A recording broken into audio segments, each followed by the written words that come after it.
हम रोजाना कई चीजों का इस्तेमाल करते हैं, लेकिन वो बनती कैसे है ये नहीं जानते। ऐसी ही एक छोटी सी चीज है माचिस, जिसे हम अपने घरों में रोज इस्तेमाल होते देखते हैं। माचिस बहुत काम की चीज है, इसके बिना आग जलाना संभव नहीं है। हालांकि अब आग जलाने के लिए अच्छे लाइटर भी आ चुके हैं, लेकिन आज भी माचिस का प्रयोग लाइटर से ज्यादा किया जाता है। इसके पीछे कई वजह है, जैसे माचिस काफी सस्ती आती है और ये लाइटर से तो बहुत ही ज्यादा सस्ती होती है। इस वजह से माचिस का प्रयोग बहुत ज्यादा किया जाता है। चलिए जानते हैं माचिस के बारे में कुछ और बातें, लेकिन इससे पहले माचिस का निर्माण इंग्लैंड के जॉन वॉकर ने 1827 में किया था। इसे लकड़ी के टुकड़े पर गोंद, starch, antimony sulphide, potassium chlorate लगाकर बनाया गया था, पर यह सेफ नहीं था। दोस्तों चलिए सबसे पहले आपको बताते हैं कि माचिस बनती कैसे है। पहले माचिस की तीलियों को हाथों से बनाना पड़ता था और हाथों से ही उसके सिरे पर मसाले लगाए जाते थे।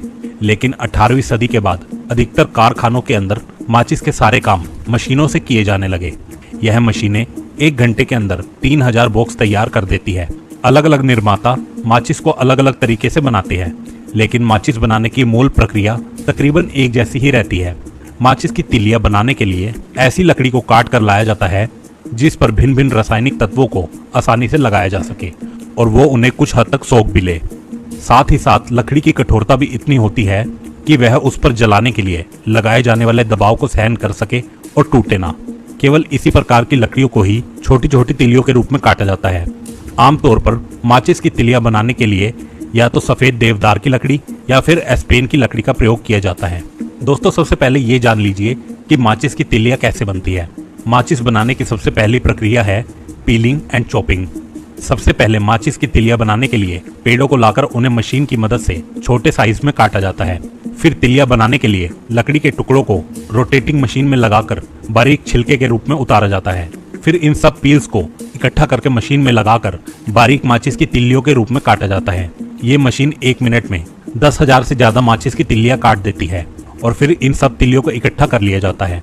अब आती है माचिस बनाने की दूसरी प्रक्रिया, यानी स्प्लिंट्स क्लीनिंग एंड सीविंग। काटी गई तिल्लियों को इकट्ठा कर दूसरी शेकिंग मशीन पर डाला जाता है और इस मशीन में बहुत से होल होते हैं और ये मशीन हिलती हुई, आधी टूटी हुई और खराब तिल्लियों को होल की मदद से बाहर निकाल देती है और सही तिल्लियों को आगे बढ़ा देती है। तीसरी प्रक्रिया है splint treatment, cleaning and carbonising. Carbonisation एक ऐसी प्रक्रिया है जिसमें ठोस कार्बन छोड़ने के लिए ईंधन को हवा के बिना गर्म किया जाता है। इस प्रक्रिया में तिल्लियों को स्लाइडिंग मशीन की मदद से कार्बोनाइजिंग मशीन में डाला जाता है। माचिस की तिल्लियों को ठोस बनाने के लिए तिल्लियों को मशीन की मदद से बिना हवा के गर्म किया जाता है और इसके बाद इन तिल्लियों को मशीन से बाहर निकालकर इकट्ठा कर लिया जाता है। फिर इन तिल्लियों को आगे मशीन बनाने के कारखाने में भेज दिया जाता है, जहां पर इन तिल्लियों पर केमिकल वर्क किया जाता है, जो हम आपको आगे इस वीडियो में बताने वाले हैं। दोस्तों अब आपको बताते हैं मैच बॉक्स बनाने की प्रक्रिया। पहली प्रक्रिया कार्डबोर्ड कटिंग। माचिस का डिब्बा बनाने के लिए कार्डबोर्ड का प्रयोग किया जाता है। सबसे पहले बहुत से पतले कार्डबोर्ड को इकट्ठा कर एक साथ मशीन की मदद से चारों तरफ से काटकर एक बराबर कर लिया जाता है। दूसरी प्रक्रिया है प्रिंटिंग। इस प्रक्रिया में कटिंग किए गए कार्डबोर्ड को दूसरी मशीन में लगाया जाता है।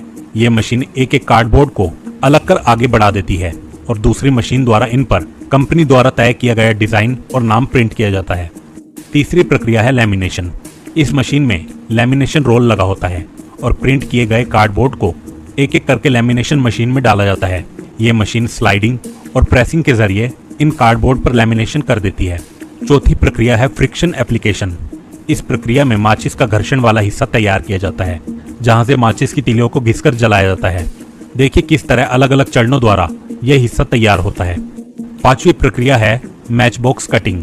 पूरी तरह तैयार कार्डबोर्ड को मशीन के द्वारा अलग अलग माचिस के लिए अलग अलग कट कर लिया जाता है और फिर इन सबको इकट्ठा कर आगे भेज दिया जाता है।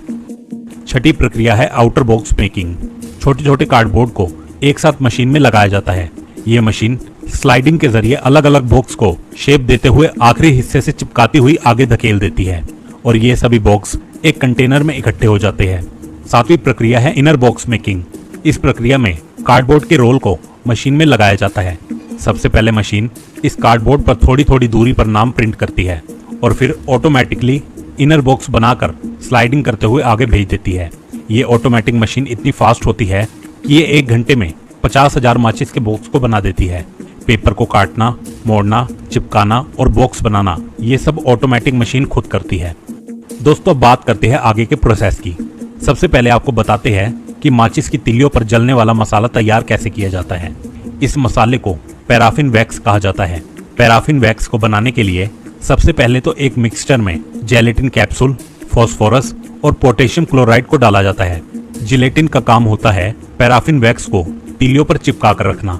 फोरफॉक्स किसी कठोर सतह से रगड़ खाने पर बहुत आसानी से जल उठता है और पोटेशियम क्लोराइड जलाने के लिए आवश्यक ऑक्सीजन की आपूर्ति करता है। फिर मिक्सचर में गर्म पानी डाला जाता है ताकि जिलेटिन, फॉस्फोरस और पोटेशियम क्लोराइड को एक साथ घोला जा सके। फिर इस मिक्सचर को अच्छी तरह घोला जाता है और 30 मिनट बाद जब मिक्सचर पानी की तरह तरल हो जाता है तब इसमें लाल रंग डाला जाता है और ऐसे कंपाउंड भी डाले जाते हैं जो पानी में घुल सके। इस तरह पैराफिन वैक्स को तैयार किया जाता है। अब जानिए आगे की प्रक्रिया, यानी केमिकल डिपिंग।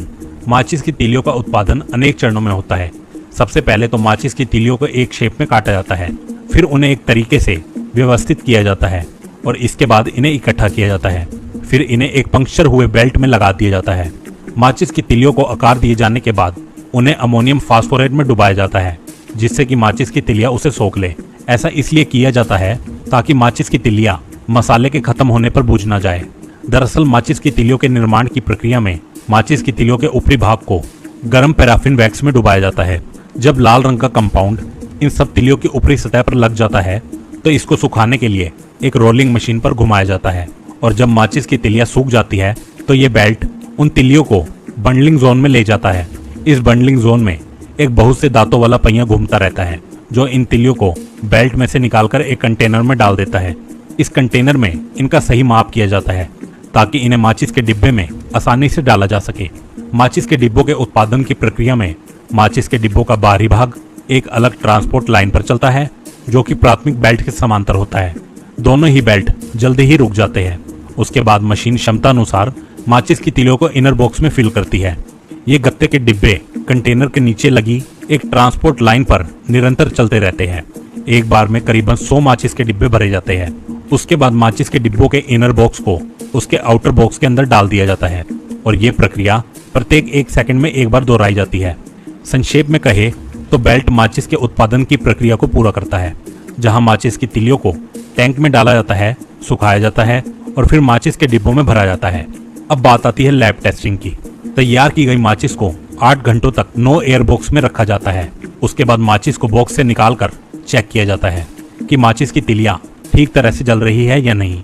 अब आती है आखिरी पैकिंग की प्रक्रिया। यह मशीन इन माचिस की डिब्बियों को अच्छे से जमा कर 10 माचिस का बॉक्स बनाकर आगे सरका देती है और उसके बाद 10 बॉक्स को एक साथ पैक करती है। फिर इन 10 के पैक को एक बड़े गत्ते के डिब्बे में बंद किया जाता है जिससे कि इन्हें आसानी से एक जगह से दूसरी जगह ले जाया जा सके। दोस्तों अब आपको बताते हैं माचिस का भारत के अंदर निर्माण। भारत के अंदर पहला माचिस बनाने का कारखाना सन 1995 के अंदर अहमदाबाद में, उसके बाद सन 1909 के अंदर दूसरा कारखाना कलकत्ता में खोला गया था। उसके बाद 200 छोटे बड़े कारखाने भी खुल गए। स्वीडन की कंपनी भी भारत के अंदर वेस्टर्न इंडिया मैच माचिस बनाने का काम करती है। 1826 के अंदर भारत सरकार ने माचिस उद्योग को संरक्षण भी प्रदान किया। भारत के अंदर केवल कुछ ही कारखाने ऐसे हैं जिनके अंदर सारा काम मशीनों से होता है। बाकी कारखानों के अंदर काम आज भी मजदूरों के माध्यम से ही किया जाता है। दोस्तों आपको ये जानकारी कैसी लगी हमें कमेंट बॉक्स में बताएं।